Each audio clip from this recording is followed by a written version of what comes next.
ऐका शिवपार्वती तुमची कहाणी. आटपाट नगर होतं. त्या नगरात एक महादेवाचं देऊळ होतं. एके दिवशी काय झालं, शिवपार्वती फिरता फिरता त्या देवळात आली. सारी पाठ खेळू लागली. डाव कोणी जिंकला म्हणून पार्वतीने गुरुवाला विचारलं. त्यानं शंकराचं नाव सांगितलं. पार्वतीला राग आला. गुरुवाला तू कोडी होशील म्हणून शाप दिला. तशा त्याला असह्य वेदना होऊ लागल्या. पुढे एक दिवशी काय झालं, देवळी स्वर्गाच्या अप्सरा आल्या. त्यांनी गुरु कोडी पाहिला. त्याला कारण पुसलं. गुरुवानं गिरजेचा शाप सांगितला. त्या म्हणाल्या, भिवू नको, घाबरू नको. तू 16 सोमवारचं व्रत कर, म्हणजे तुझं कोड जाईल. गुरु म्हणाला, ते व्रत कसं करावं? अप्सरांनी सांगितलं. सारा दिवस उपास करावा, संध्याकाळी आंघोळ करावी, शंकराची पूजा करावी, नंतर अर्धा शेर कणिक घेऊन त्यात तूप गूळ घालावा व ते खावं. मीठ त्या दिवशी खाऊ नये. याप्रमाणे 16 सोमवार करावे.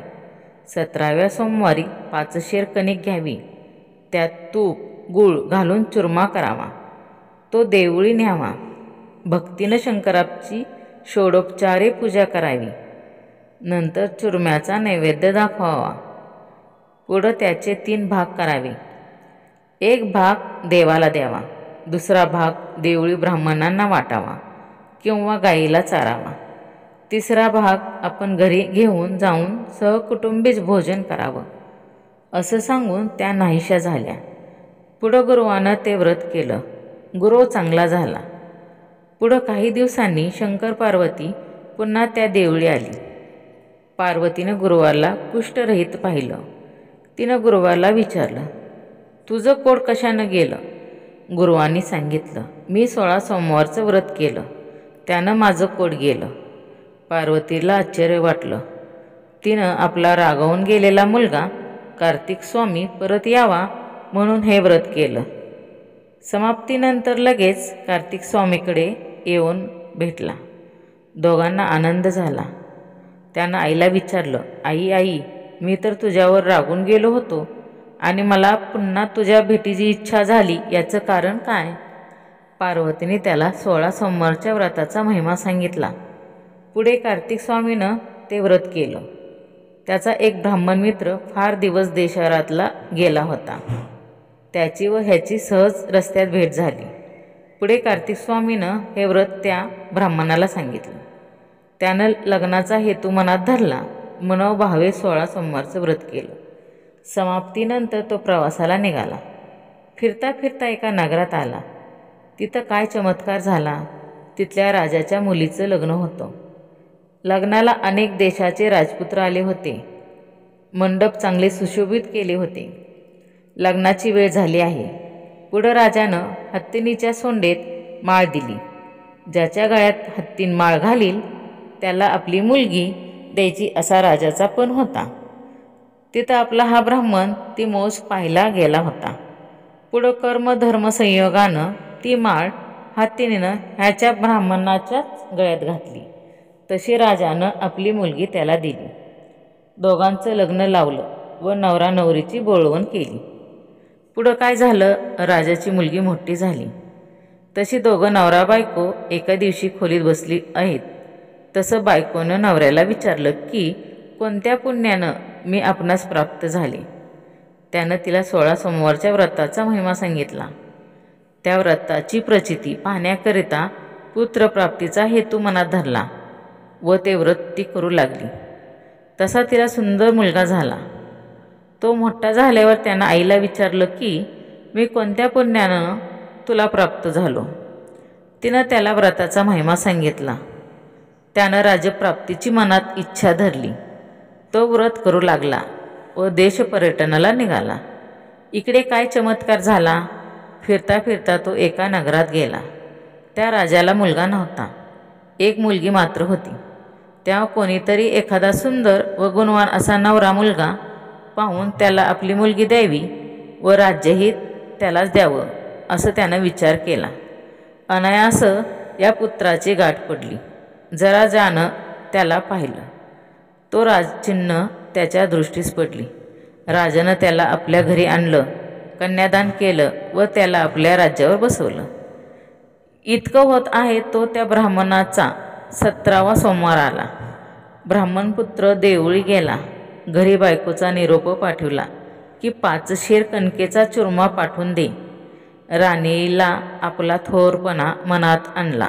चुरम्याला लोक हसतील म्हणून तबकात 500 रुपये भरून ते पाठवून दिले.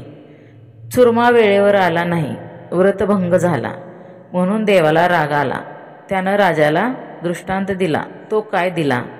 राणीला घरात ठेवशील तर राजाला मुकशील, दारिद्र्यानं पिडशील असा शाप दिला. पुढं दुसऱ्या दिवशी ही गोष्ट राजानं प्रधानाला सांगितली. तो म्हणाला, महाराज, राज्य हे तिच्या बापाचं. आपण असं करू लागलो तर लोक दोष देतील.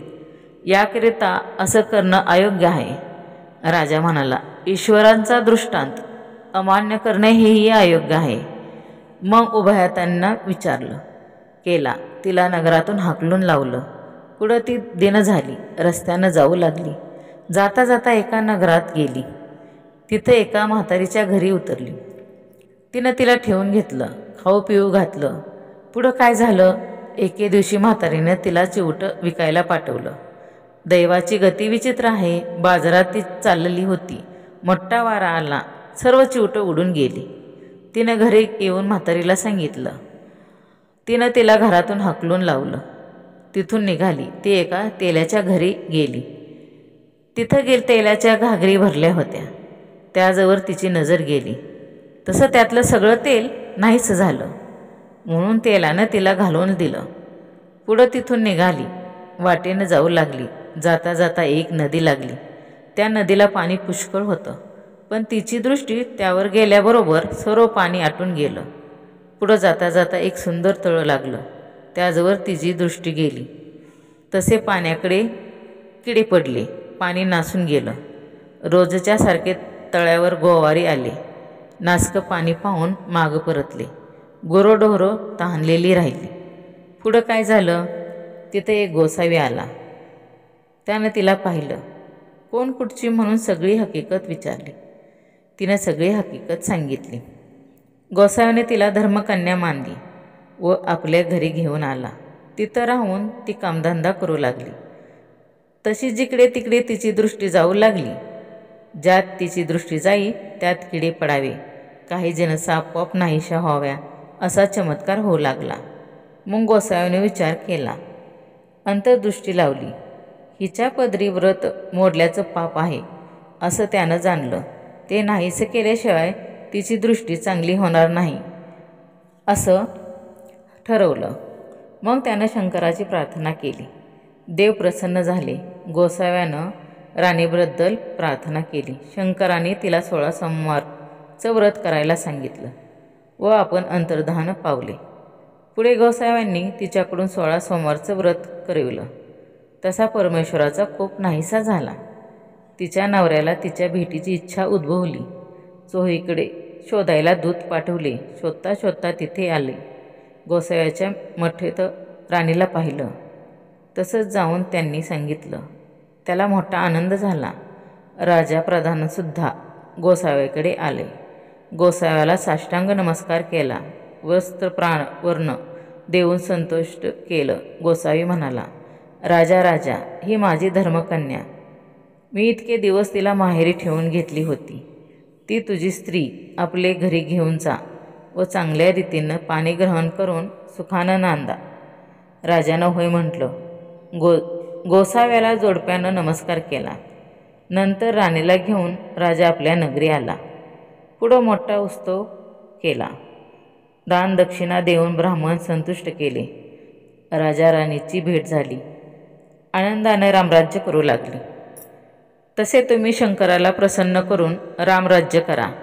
ही 60 उत्तराची कहाणी. 5ची उत्तरी देवब्राह्मणांच्या द्वारी गायीची गोटी, पिंपळाचे पारी, सुफळ संपूर्ण.